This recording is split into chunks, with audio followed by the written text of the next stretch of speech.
Hallelujah. Thank you so much, Lord. In bad times or in good times, we are here to worship. We are here to praise your name. Thank you so much, Lord Jesus. Thank you, Lord Jesus. Trees in the fields. Kung sila nga na walang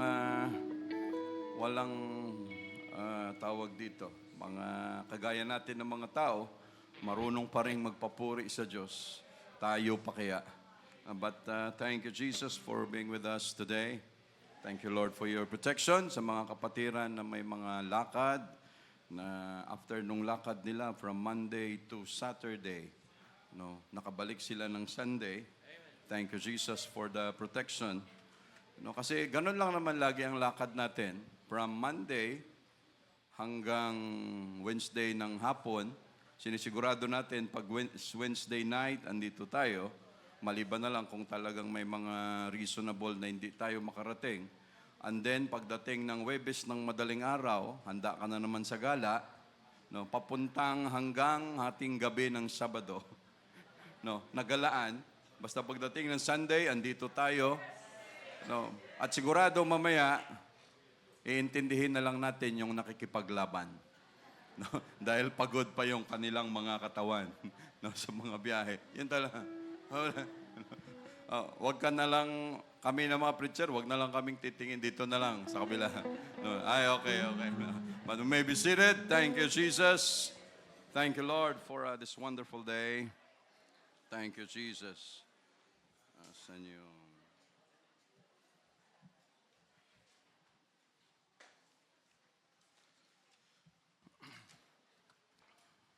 We welcome our visitors and mga kasama natin sa church, sa mga malalayong lugar. Again, we are welcome. Welcome natin again, Sister Trixie. Andito na siya. Thank you, Jesus. We praise you, Lord. Thank you, Jesus. Thank you so much. Thank you so much, Lord Jesus. We are happy to see you. Unang Easter Sunday mo ito. Linggo ng pagkabuhay ni Sister Trixie. So just imagine, 3 bulb may diferensya, ang sabi ng doktor kay Brother Eman. Isang ospital niya na lang, balo ka na. Tsaka hindi biro 'yon, at walang joke doon. Pero na-survive because lahat ng yan, ang Diyos ang nagde-decide. May lakas ka man. Yung superstar natin, naglaho na yung kanyang kinang. Na maalam na rin, si Pilita Corrales, na maalam na rin. So, lahat yan, ang Diyos ang nagde-decide. Kahit ang dami mo pang protection sa katawan, lahat. Pag sinabi na ng Diyos, it's time to go, it's time to go. Wala na tayong magawa dyan, but Lord, thank you so much that hanggat kami may buhay, may hininga, we will praise your name, we will worship you, we will glorify you, Lord Jesus. We are so thankful, Lord, for giving us, at saka sa lahat ng milyones na bayaran. Yun talagang wala kang pera, wala. Pero pagdating sa ospital, wala kang milyones, pero lahat lalabas yung milyones na yan pag may ibang klase itong ospital talaga. At sabi nga ni Brother Eman, hindi na ako babalik dito sa inyo. Ay, hindi na talaga, Brother Eman. Check up na lang, follow-up check up ni Sister Trixie. But Lord, thank you for supplying all their needs. Thank you so much, Lord Jesus. At sa patuloy na recovery ni Sister Trixie. Another kapatiran natin from Antique, si Brother Janjan, anak ni Sister Ligaya at Brother Roger. Thank you, Jesus. Praise you, Lord. Sa Antique, tsaka si Sister Blazy. Welcome, Sister. And we pray, hanggat nandito kayo ay makapagpatuloy sa paglilingkod kay Jesus. Si Sister Kisha, yung anak ni sino ngayon, anak ni mama niya. Nakalimutan ko yung pangalan. Sabi ni Sister Giselle, sabi niya, Brother Sam, andito pala Sister Kisha. Sabi ko, yung sa Malabon. Sabi niya, yung sa Malabon. Sabi niya, Ganito na siya sa akin. No, ganito na siya. So, we're happy to see our brethren. And si Sister Kisha, yung dating bata, ngayon, mga dalaga na. And yung our pastor from Escalante, Brother Jason and Sister Iris, welcome in this place. Thank you, Jesus. Thank you, Lord. And for all of us na andito today, thank you, Jesus, for giving us always the strength. No, ganun lang naman ang ating nakakapakinabang tayo sa mga holidays na yan. No, at basta ganun lang. Paggala, after ng gala, pag-oras para sa Diyos, balik tayo. No, kasi sapat na yung mga araw na yon na para sa atin, sobra-sobra nga eh. No, tapos pagdating ng Sunday, no, Wednesday, ibigay talaga natin sa Diyos yan. No, para patas tayo lagi sa Diyos. Hindi nga patas eh. Lugi pa rin. No, hindi natin maibalik talaga sa Diyos kung anong para sa Kanya. But again, also tayo ay may kalungkutan sa puso nating lahat. No, sabi ko nga kay hindi ko makuwang magsabi ng condolences. No, we are so sorry for your loss because si Brother Lito, hindi yan iba sa atin. No, is part of the family of the church. No, ramdam natin ang kalungkutan, ramdam natin kung ano ang dinaramdam din nila, although mas mabigat siyempre sa part nila. But andyan yung kalungkutan, pero yung relief, yung God prepared them na mangyari ang mga bagay na ito. For many years, inalagaan nila si Brother Lito. No, kita naman natin kung gaano kahirap yung pagsisikap nila ni Brother Carl, Sister Cara, Sister Edith, yung iba pang mga anak, no, sila Sister Jean. No, napakahirap na may alaga talaga. Pero ginagawa yan dahil sa mahal mo eh. No, hindi mo naman gagawin yan na pagod na ako sa iyo, bahala ka na sa buhay mo, Lord, take him. No? No, hindi tayo ang nagde-decide niyan. Ang Diyos ang nagde-decide niyan. Kasi minsan habang pag ang prayer mo ganun, ang gagawin ng Diyos, okay, patagalin pa natin to. No, kasi ganun pala. No, but kita naman natin lahat at sa kalagayan ni Brother Lito, no, he fought a good fight of faith. No, and siya naka-graduate na with flying colors.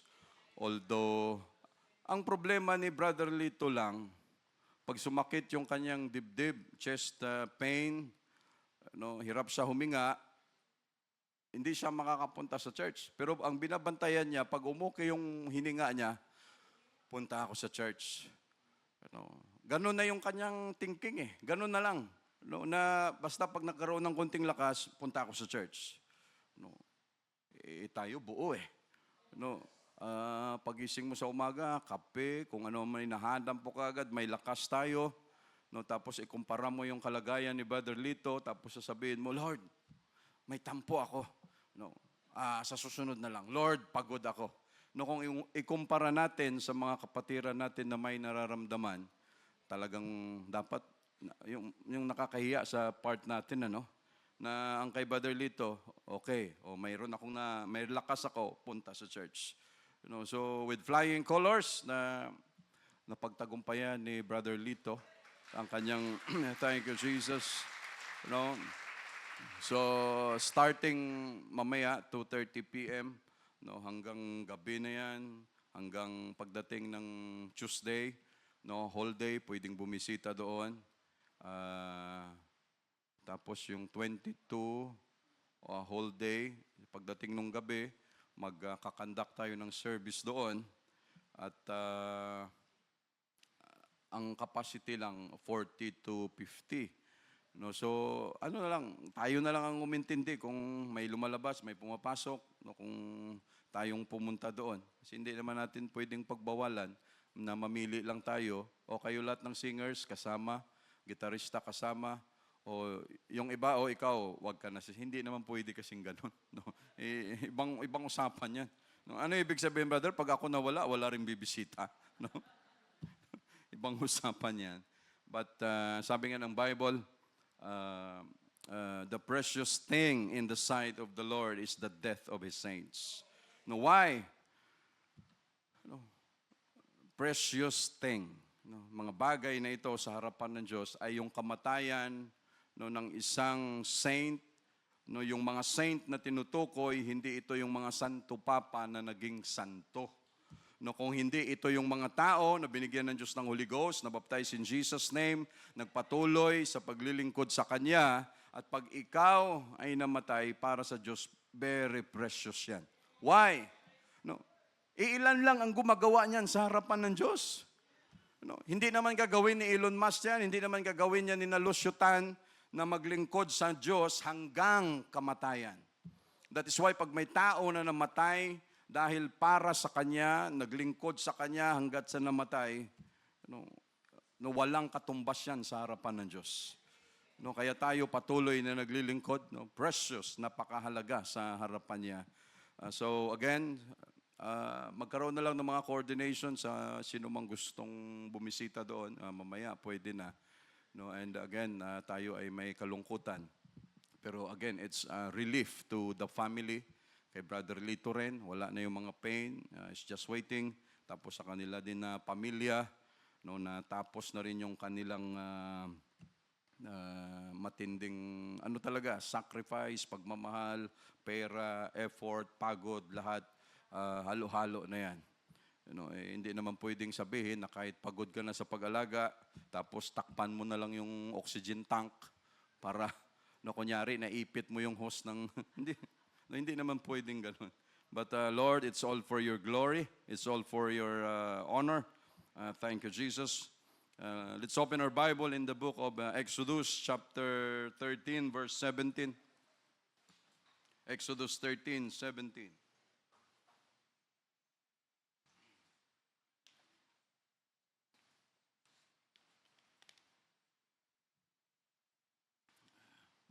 Thank you, Lord, sa patuloy na healing, patuloy na protection sa ating lahat.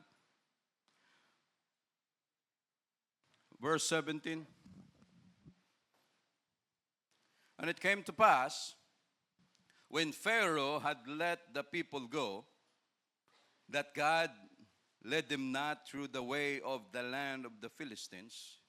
No, hindi sila dinaan ng Diyos doon.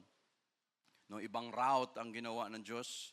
No, doon sila dinaan sa Red Sea. Although that was near, grabe ang Diyos, Pag tayo tumingin, maraming mga shortcut na pwede nating gawin para mapadali ang ating kalagayan sa buhay. Pero ang ginagawa ng Diyos, hindi niya tayo pinapadaan doon. Dito tayo sa long and narrow road, minsan pinapadaan ng Diyos, mga bato-bato, mga limestone, mga adobe, mga lubak-lubak. And sometimes we do not understand, we did not understand bakit doon tayo pinapadaan ng Diyos at sa palagay natin, Lord, okay sana to, shortcut, mas madali. Pero bakit ayaw mo rito? And God has a purpose and a reason. For God said, lest for adventure the people repent when they see war and they return to Egypt. So we pray for a while. Lord, again, thank you so much. Thank you so much, Lord, for the comfort that you've given us. Every time na may mag-fast, may magpaalam, Jesus na saint sa harapan mo. But Lord, again, all this, the victory is yours. Thank you so much, Lord Jesus, for your guidance, protection sa mga kapatiran namin na mga nagbiyahe. Thank you, Jesus, for keeping us safe always. Lord, bless your word. Thank you so much for the brethren na mga nakita namin na andito na sila, yung mga may sakit at patuloy na naglilingkod sa iyo, Lord Jesus. Lord, bless your word this morning. Ito ay patuloy na nagbibigay sa amin ng kalakasan. We thank you, we glorify your name, we love you, Lord, with all humility in Jesus' name. Amen. Thank you, Jesus, and thank you, Lord. Si Sister Bining pala, andito na. Thank you, Jesus. We praise you so much. Thank you, Lord. No. Masaya tayo makita, lalo na yung mga senior citizens natin, na nakaka-recover, at nakakapagpatuloy sa paglilingkod sa Diyos. The title of our preaching, Stand Still. Stand still. Manatili. O manatiling nakatayo. O manatili, tumigil. Yan ang ibig sabihin ng stand still dyan sa Biblia natin. Manatili o tawag doon, steady manatili ka lang, tumigil ka, stand still. Wala na ba tayong nakalimutang mga announcement? Wala naman na lahat, so lahat tayo nakapahinga naman. Thank you, Lord, for your protection sa mga biyahe natin. Kagabi, nagkaroon din kami ng opportunity na makabisita ulit doon sa lupang tinubuan nila Sister Cyril sa Nueva Ecija. Kahit nakaupo ka lang, maliligo ka ng pawis sa sobrang init. Napakainit, nakatayo ka lang. Buti ang daming mga malalaking mga puno ng mangga, makakasilong ka pa, pero napakainit yung lugar na yan. At pag-uwi namin kagabi, pare-pare yung isip ng tao, uwi tayo ng Sabado, kasi pag Sunday, marami ng sasakyan. Kahapon pa lang, napakarami naranasan niya rin. Napakarami ng pabalik, yung sinusundan namin, mga ilang kotse, hindi niya siguro mapapansin. Ang ginawa niya, kinabig na lang yung kotse niya, padamuhan, para maiwasan niya lang yung sa harap niya. Kasi kung ididiretso niya, hindi kakayanin ng preno, ibubunggo niya talaga.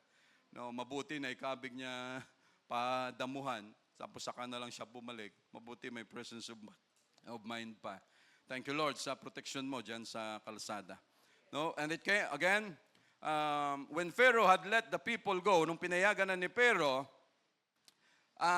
na sila ay makaalis, ang ginawa ng Diyos, ginaid niya yung mga Israelites palabas ng Egypt to the promised land, hindi sa lugar na shortcut, sa lugar ng mga Philistines, hindi siya dumaan doon, kung hindi ang kanyang ginawa, nire-route niya, iniba niya ang kalsada, although yun sana ang pinakamadali, pero ano ang plano ng Diyos? Lest for adventure, the people repent when they see war and they return to Egypt.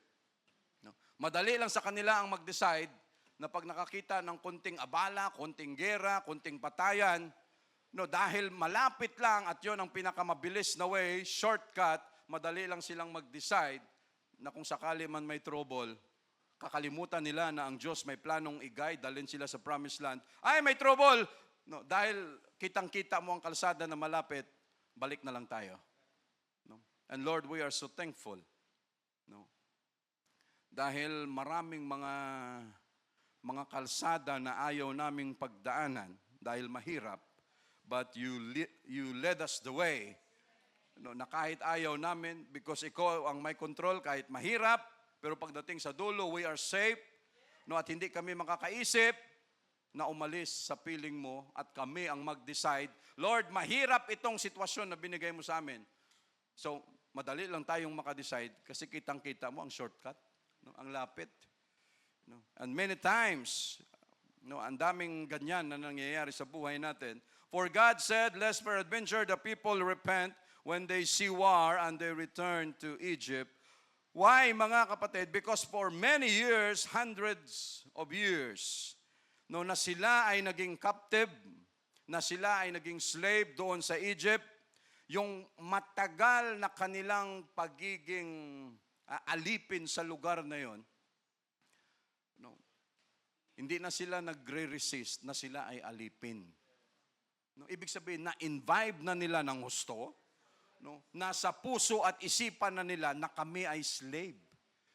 At ang Diyos, ang plano sa kanila, dalhin sila sa promised land, dahil yon ang pinakaplano ng Diyos, at dahil sa kanyang, ang Diyos kasi siya very concerned siya sa kanyang pangalan, for my name's sake. Ginawa niya ito sa mga Israelites na ilabas sila from Egypt, hindi dahil, although ang mga Israelites umiiyak na sa harapan ng Diyos sa kanilang sitwasyon, pero kung isa-isahin natin ito, ano ang plano ng Diyos? For His name's sake. Dahil nangako siya kay Abraham, nangako siya kay Isaac, nangako siya kay Jacob, sa 12 tribes, nangako siya na dalhin niya sa promised land, laging ang concern ng Diyos yung kanyang pangalan. Gagawin ko ito dahil nakataya ang aking pangalan dito. Gagawin ko itong promesa na ito, tutulungan ko siya, poproteksyonan ko siya because of my name. At yun lang ang pangalan na walang bahid ng kasalanan, pangalan ng walang bahid ng kasamaan. It's only in the name of Jesus Christ. So yun, dahil sa sila, they cannot resist anymore slavery. Nakontento na sila ay slave. They already embrace slavery. Ang Diyos laging ahead laging advance sa sitwasyon na alam niya kung dito sila ipapadaan, alam ng Diyos na konting hirap lang, madali lang ang bumalik sa pagiging slave. But the day that God has given us the Holy Ghost, we are baptized in the most precious name of Jesus. Ano ang inuna ni Diyos? Matagal tayong lumalangoy sa kasalanan. Doon tayo lumalangoy sa kasalanan na yan. At ang kasalanan na yan, dahil matagal na tayong nakababad, ano ang dating niyan sa atin? Parang normal na lang gumawa ng kasalanan. Ay, okay lang, ginagawa naman ng lahat. No, ay okay lang kasi pare-pareho naman kami. Wala na tayong way to resist na ito pala ay hindi tama. That is why we are so thankful to God dahil nung time binigyan tayo ng Holy Ghost, we are baptized in His name. Anong ginawa ng Diyos? Inuna niya kaagad ang ating puso at isipan. No, yun kaagad ang kanyang nirenew. No, dahil pag hindi nangyari ito, dahil kung wala tayong Holy Ghost, we are not baptized in Jesus' name. No, He has given us the sound mind. He circumcised our heart, spiritually.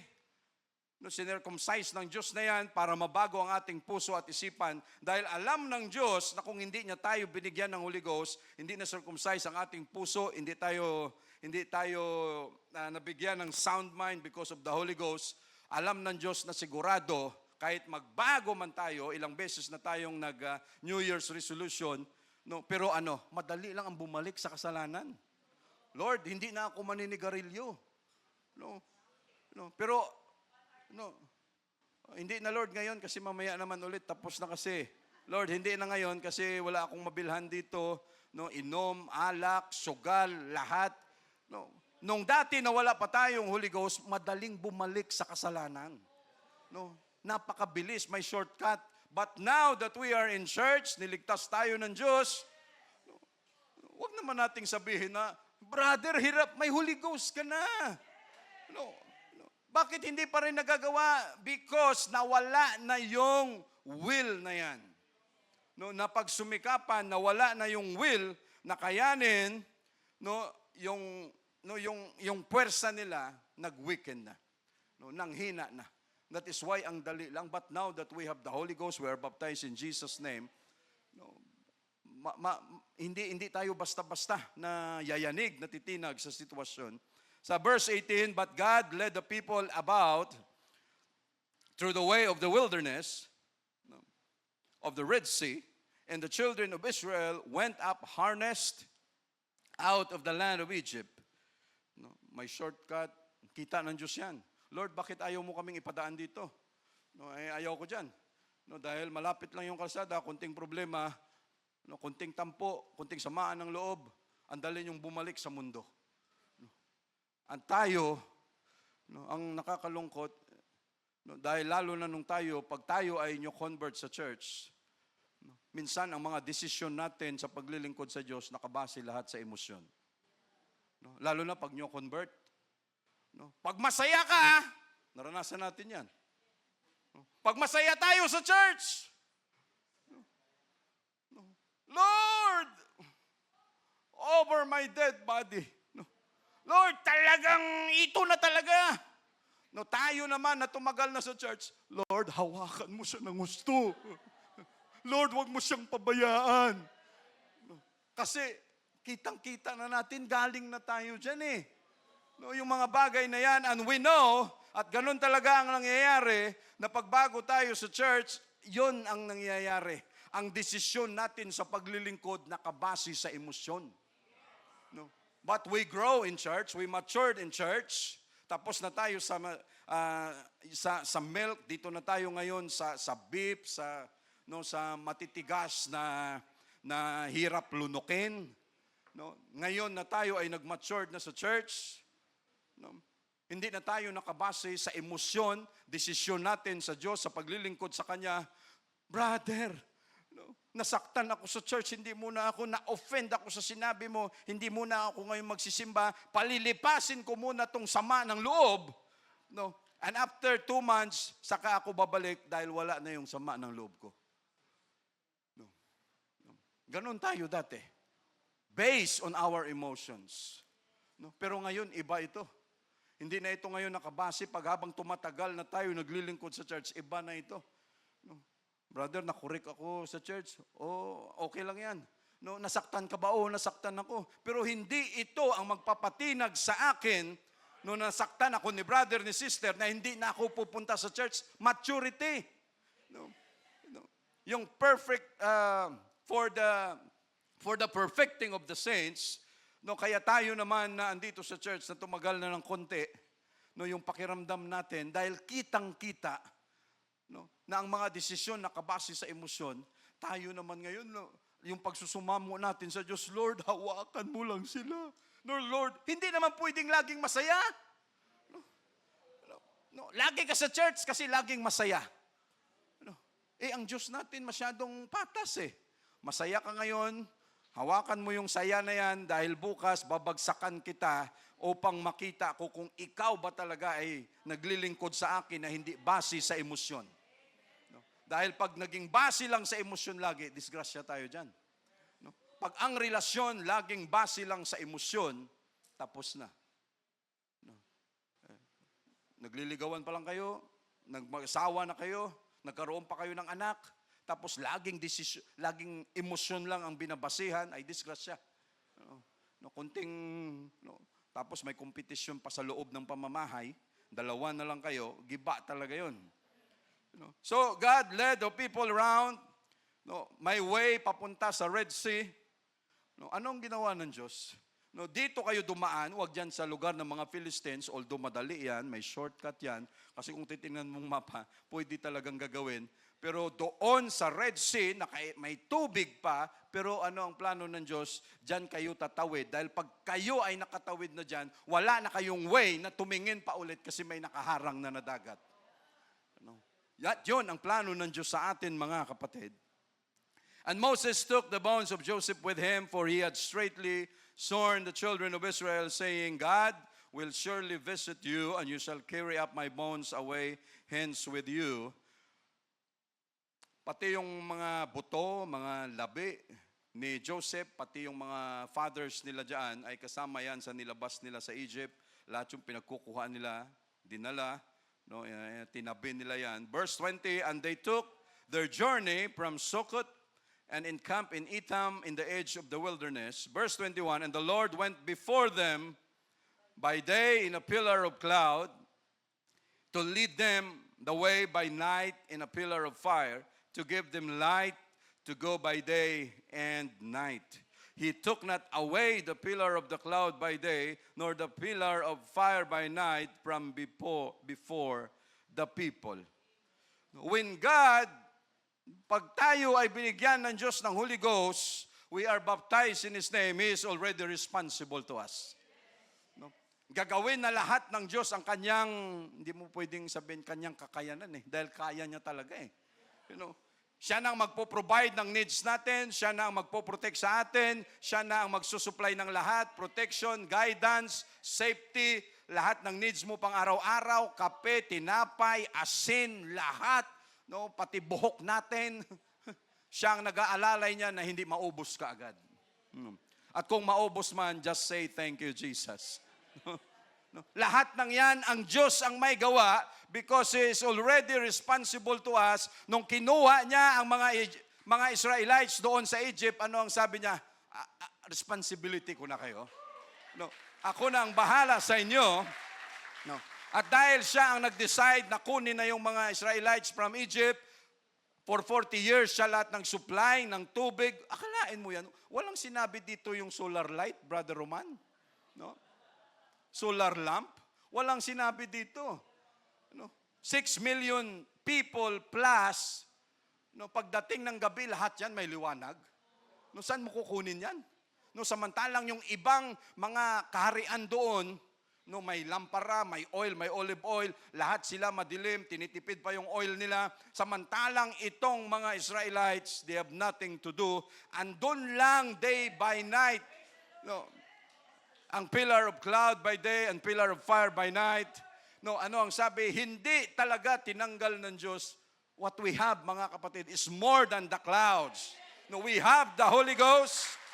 No, nilagay ng Diyos yan, mga kapatid. Ano ang sabi niya? He took not away. No, ang Holy Ghost andito sa atin. No, tayo lang ang magde-decide niyan kung ayaw niya, pero hanggat gusto natin, hindi yan tatanggalin ng Diyos. No, nung lumabas sila ng Egypt, Diyos na lahat ang bahala sa kanila. Saan ka nakakita? Hindi nila kailangan magtanim, pero everyday may makain. Yung iba magtatanim ng palay, tapos tataymingan ng National Food Authority. O magkano? Ibibida nila, o bibili namin ngayon sa mga rice farmer, 24, 23 ang kilo. Pero ang realidad, pagdating mo doon, 11, 12, ganito, patay ang farmer. Nagsikap, nagtanim na patay. Pero yung mga Hudyo rito, wala silang gagawin. It is God's responsibility pag tayo niligtas niya na. But it is also our responsibility na pag sinabi niyang, okay, let's go, let's go. No, pag sinabi niya, okay, manatili muna kayo dyan, stand still, okay, stand still, why? Siya ang magdi-decide dyan kung saan tayo patungo. No, dahil kung tayo lang papayagan, any moment, babalik tayo sa shortcut at kung saan tayo nanggaling, gusto nating balikan yun. No? Kaya sinigurado ng Diyos, hindi, pag nakatawid kayo ng Red Sea, mahirapan na kayong bumalik kasi hindi naman kayo marunong lumangoy. Kahit lumangoy pa kayo, stand still, no, manatili. Ang hirap pa naman. Pangarap mong mag-swimming, pero hindi ka marunong lumangoy. No? No. And you lost the will, no? And your will, no, yung drive na yan, hanggat hindi natin hinaharap, no, hindi talaga tayo magtatagumpay. No, every summer, every Holy Week, no, sabi nila, huwag kayong maligo, huwag kayong mag-swimming dahil delikado, patay ang Diyos. Pero lahat ng tao sa ngayon, punta ka sa dagat, sa swimming pool. Walang mapaglagyan, walang space, lahat andoon. No. Ano yun? Hindi na talaga sinusunod. At pag pumunta ka dyan, halos lahat yan Katoliko. No. Halos lahat yan member nila. No. Huwag kayong maganito kasi ganyan, ay punta ka doon, wala nang space. No, wala nang yung area na yan.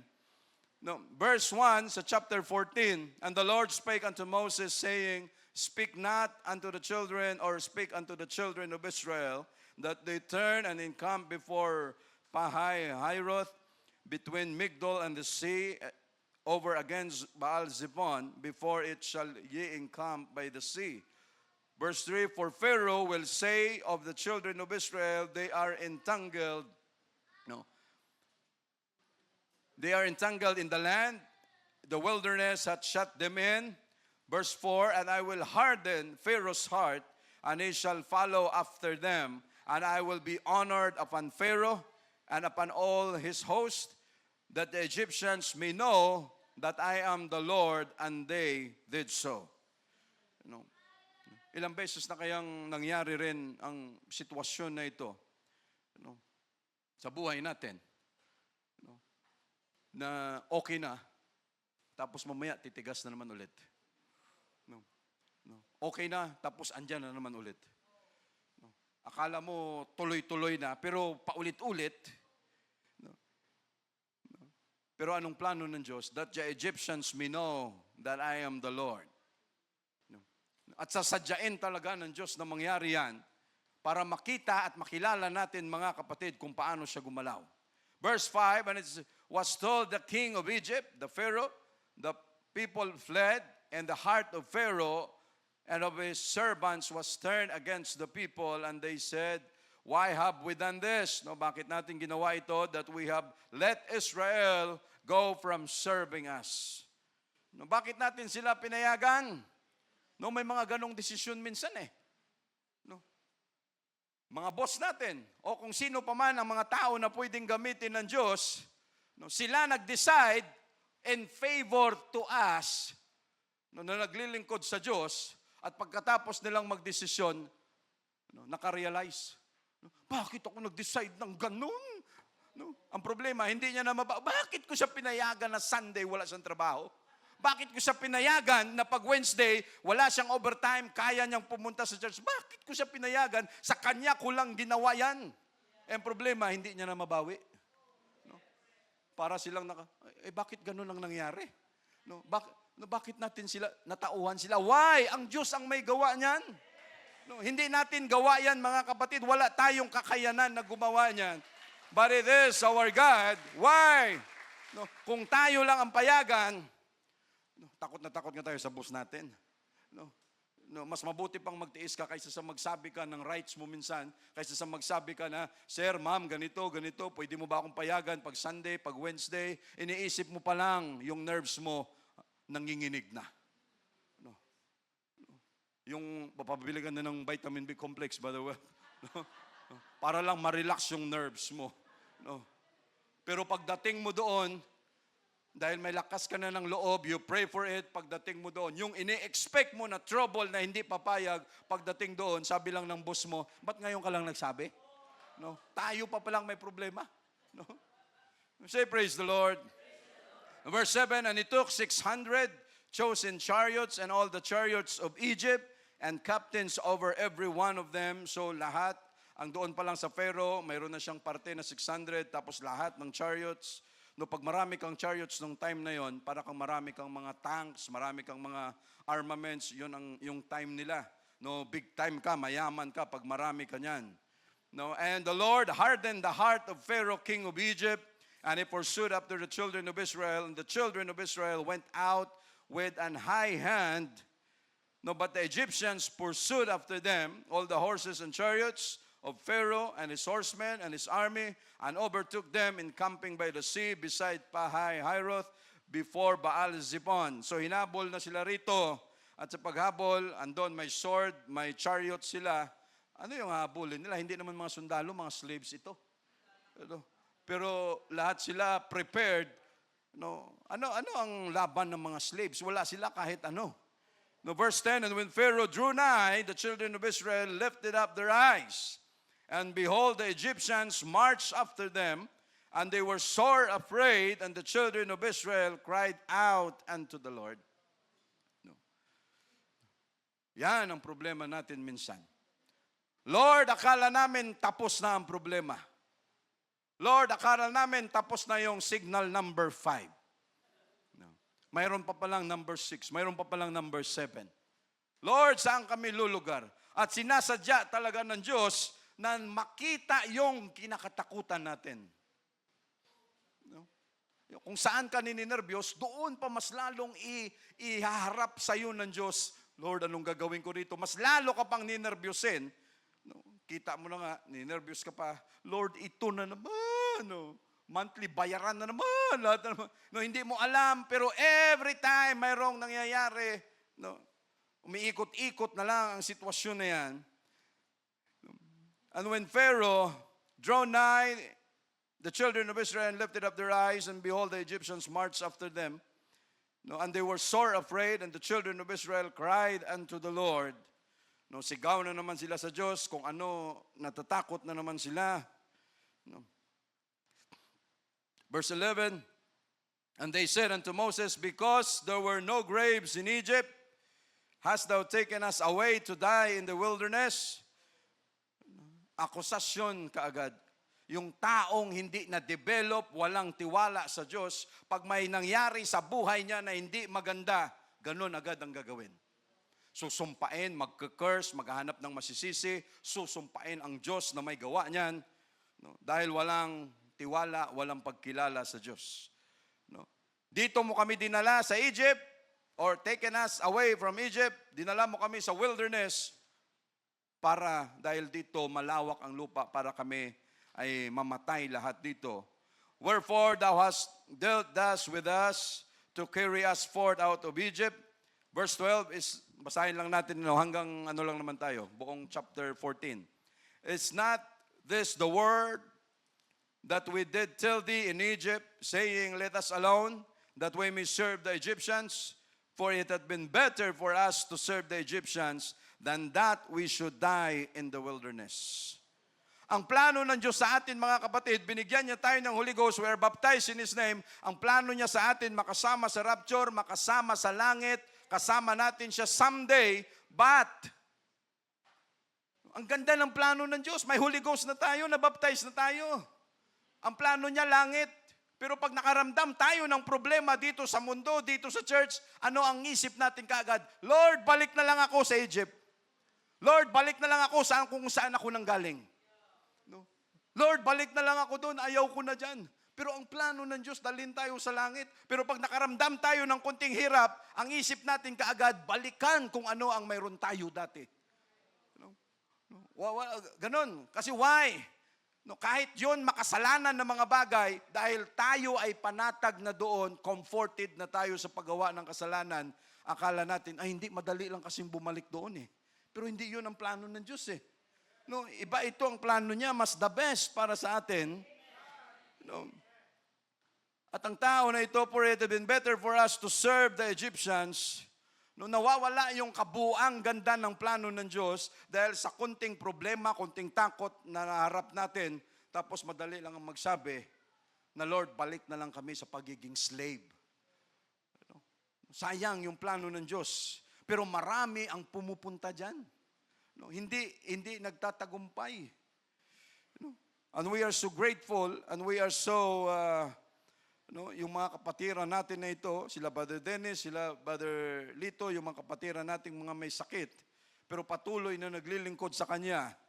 That is why, pag may brethren tayo minsan, nasa na si ganito? Tapos wala ka malang maramdamang text, wala ka malang maramdamang, brother, hindi mo na ako napunta sa church kasi talagang sobra.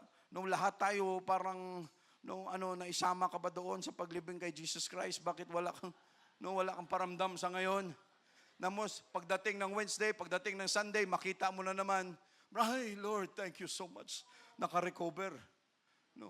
Pero yung iba hanggang ngayon, hinahanap natin, sa loob. Why? Sayang kasi itong plano ng Diyos na binigay niya sa atin, tapos basta-basta lang natin talikuran. Sayang, hindi sayang sa part natin kung hindi sa kanila na ayaw magpatuloy. Verse 13, and Moses said unto the people, fear ye not. Sabi niya, huwag kayong matakot. Stand still.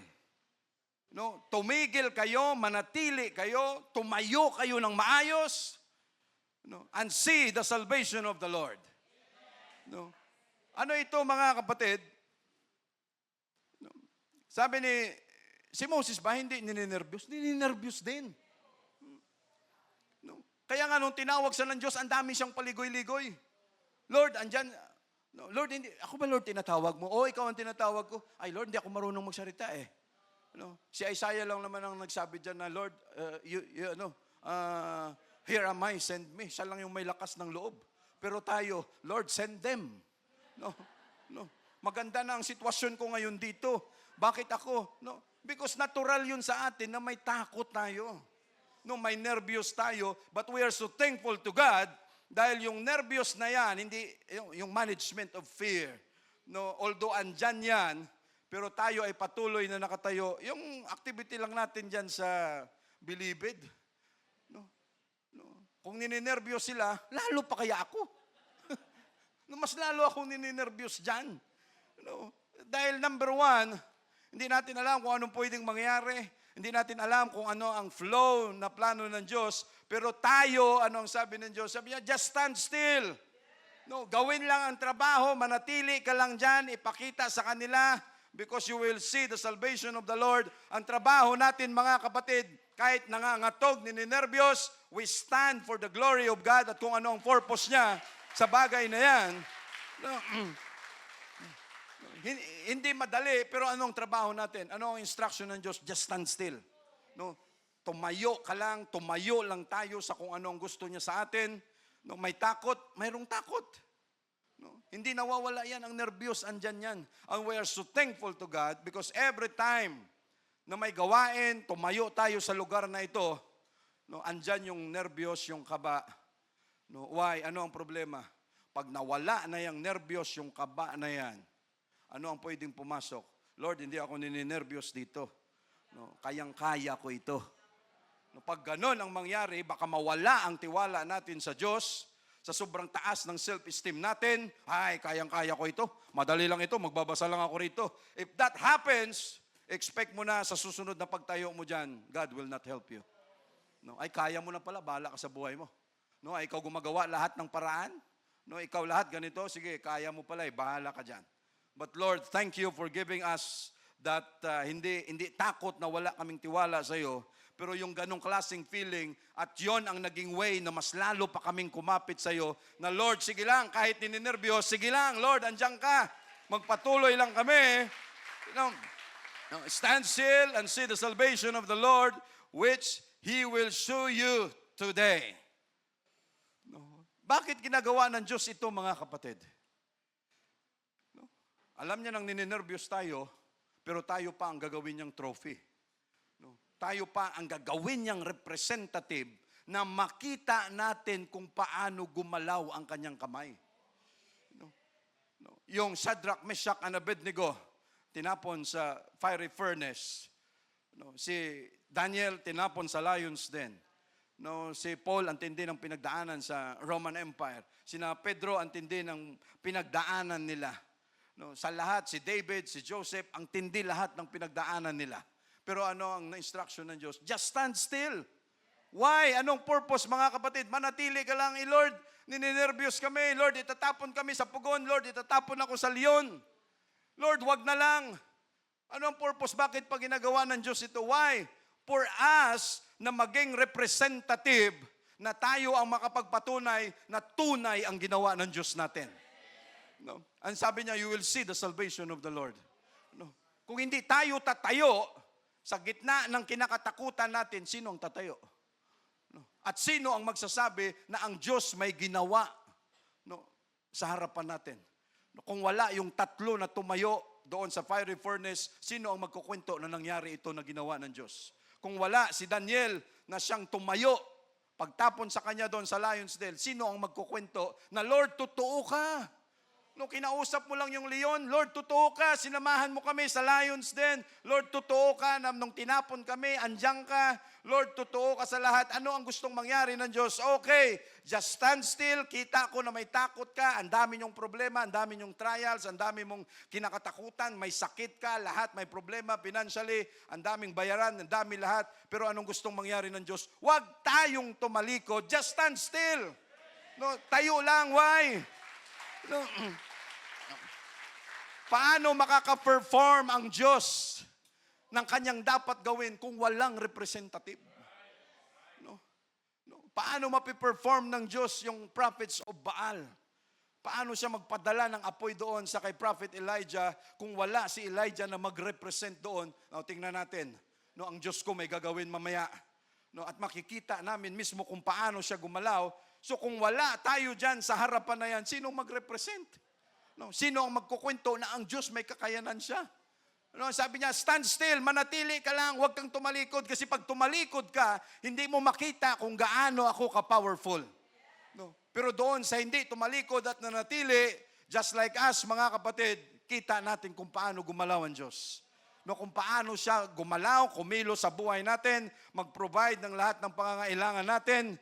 Because tayo ay nanatili, tayo ay nagpatuloy lang sa paglilingkod sa Kanya, although ninenervyos, natatakot din tayo, pero lahat ng ito, ano ang plano ng Diyos? For the Egyptians whom you have seen today, yung mga Egyptians na yan, you shall see them again no more forever.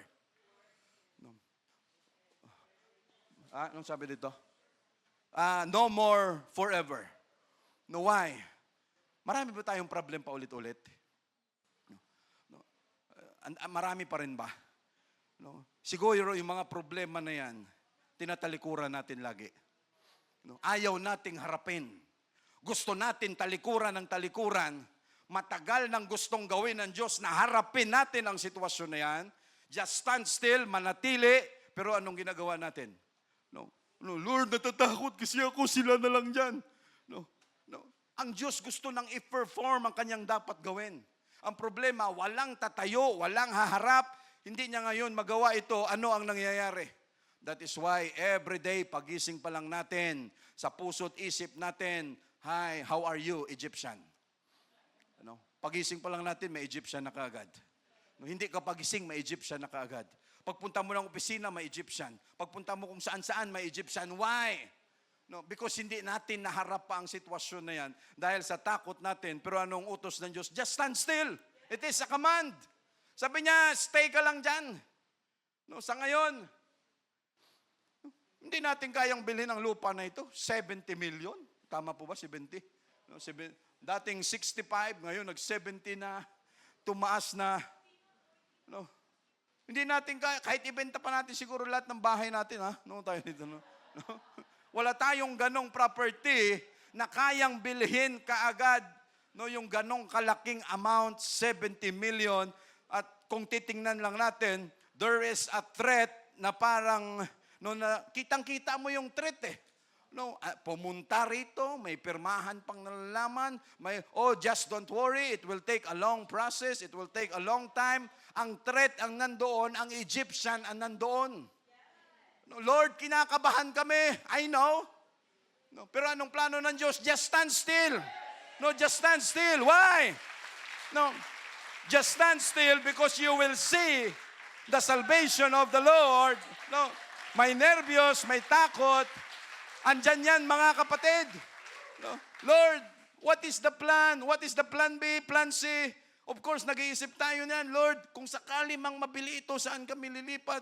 Babaklasin pa namin lahat ng ito o babayaran nila? Hindi ganun kadali. At yung Lord, yung lugar na pupuntahan saan? Sa Pampanga, sa Nueva Ecija, sa Tarlac, sa... Lord, Lord, saan kami pupunta? Because kung kami lang mag-isip, it's impossible. No, but Lord, we've been this place for 40 years.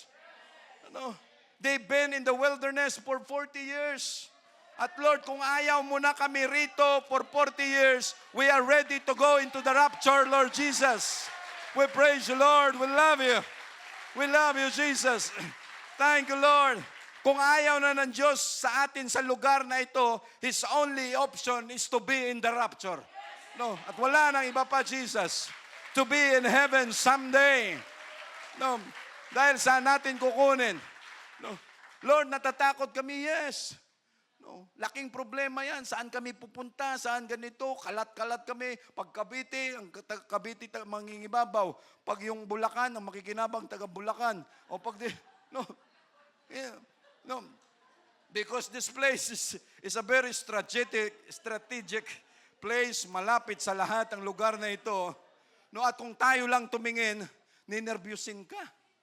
Lord, kumatok na naman sila. Kami rito, no, nakatira sa compound, may mag-doorbell na naman. Pagbukas ni Brother Wilfred, Brother Sam, titingin daw ng lupa ng church. Lord, ano na naman ito? No. But at the end, ano lang ang gusto ng Diyos natin? No, alam ko, natatakot, ninenervyos kayo. No, but just stand still, for you will see how will I do a miracle.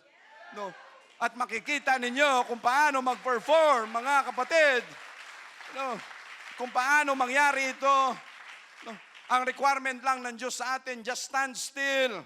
Huwag ka nang mag-isip ng iba, ninenervyos ka, sige, ninenervyos ka. Pero ang trabaho mo lang, manatili, magstay, mag-pray, mag-worship, mag-praise kay Jesus. No, andyan ipakita lang why. Because the moment that our God will do a miracle in this place, we are all witness. No, mga kapatid, na siya may ginawa. No, thank you, Jesus. Because sa verse 14, anong sabi niya? The Lord shall fight for you, and you shall hold your peace. Thank you, Jesus. We praise you, Lord. Why? Thank you, Jesus. We praise you. No, the Lord shall fight for you. Why? Thank you, Jesus. We praise you, Lord. Hallelujah. Thank you, Jesus. We praise you, Lord. Why? No. Hindi natin trabaho ang magdala ng itak dyan sa gate. No. Sige, subukan yung pumasok dito. Magkamatayan na tayo. No, it is not our job. Hindi natin trabaho yan.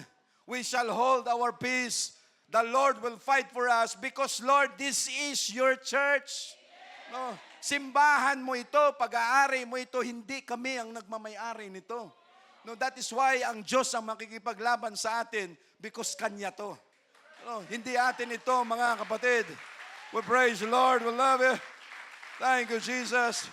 What we should do, kahit may takot tayo sa pagharap natin, lalo na sa paglilingkod natin sa Diyos, ang daming mga irritants, ang daming mga pwede nating harapin na nakakatakot, what we should do, tayo lang tayo. Sa verse 26, lockdown na tayo at dito tayo magtatapos. And the Lord said unto Moses, stretch out thine hand over the sea, know that the waters may come again upon the Egyptians, upon their chariots, and upon their horsemen. No, and Moses stretched forth his hand over the sea, and the sea returned to its strength when the morning appeared, and the Egyptians fled against it, and the Lord overthrew the Egyptians in the midst of the sea. Pagkatapos na mailigtas lahat ng mga Israelites na makatawid, sa paghabol ng mga Egyptians, naiwan sila sa gitna, at ang ginawa ng Diyos, binalik yung tubig na dinivide. Lahat sila naubos dyan. But God has a way that our problems, our situations, we will not see them no more again forever. God will make a way kung anuman. Verse 28, and the waters returned and covered the chariots and the horsemen and all the host of Pharaoh that came in into the sea after them. There remained not so much as one of them. No, but the children of Israel walked upon the dry land in the midst of the sea. It's a very opposite situation na pag ang mga tao na naglilingkod sa Diyos, we will have comfort while others, no, kitang-kita yung agony, yung kamatayan nila. But the children of Israel walked upon the dry land in the midst of the sea, and the waters were a wall unto them on the right hand and on their left. Verse 30, thus the Lord saved Israel that day out of the hand of the Egyptians, and Israel saw, kinlaro ng Diyos. No, you will not see them forever. No, kinlaro ng Diyos, and Israel saw the Egyptians dead upon the seashore. Yon ang gustong mangyari ng Diyos, na lahat ng kinakatakutan natin dahil tumayo tayo sa Kanya, yun ang gustong mangyari ng Diyos, na makita natin, Lord, we overcome these situations, andyan na sila lahat, nakalatag na, pero kami ay buhay dahil sa tiwala namin sa iyo. Verse 31, and Israel saw that great work. No, nakita ng mga Israelites yung dakilang gawa ng Diyos sa mga Egyptians, and the people feared the Lord and believed the Lord and His servant Moses. Yon ang gustong gawin ng Diyos, mga kapatid, na pag nakita natin kung paano siya gumalaw, mas lalo pa tayong magtiwala sa Kanya. Yung respeto, yung tiwala, yung mas higher level ng pananampalataya natin sa Kanya, no, dahil nakita natin kung paano siya gumalaw. No, pag sinabi niyang stand still, okay, manatili, just stand still. Lord, nanginginig, sige, nanginginig. No. Pero anong gustong plano ng Diyos? Kahit nanginginig ka, tingnan mo lang. Tingnan mo kung paano ako gumalaw. Tingnan mo kung paano ma-divide ang water. Huwag tayong nakatayo na Lord. No. Hey, Lord. Marami sa ating ganyan. No. Marami sa ating ganyan. No. Pag may, sa kalsada dyan, pag may dinaanan kami, mga disgrasya, mga dugo, nagkalat dyan, mga utak. No, pag ako, asan? Tarong. Oh, wow, grabe yung nangyari. Still naman, ay, wag mo na tingnan. Ay, wag na. No, kasi hindi kayang tingnan. Pero ibang usapan naman yun. But again, mga kapatid, tumagal tayo sa church dahil nakita na natin kung paano gumalaw ang Diyos natin. No, and He will continue to do this thing. He will continue to do miracles for us because ang gusto ng Diyos na sa paggawa natin na ito, ibida natin siya na kaya niya. So again, just stand still. Thank you, Jesus. We praise you, Lord.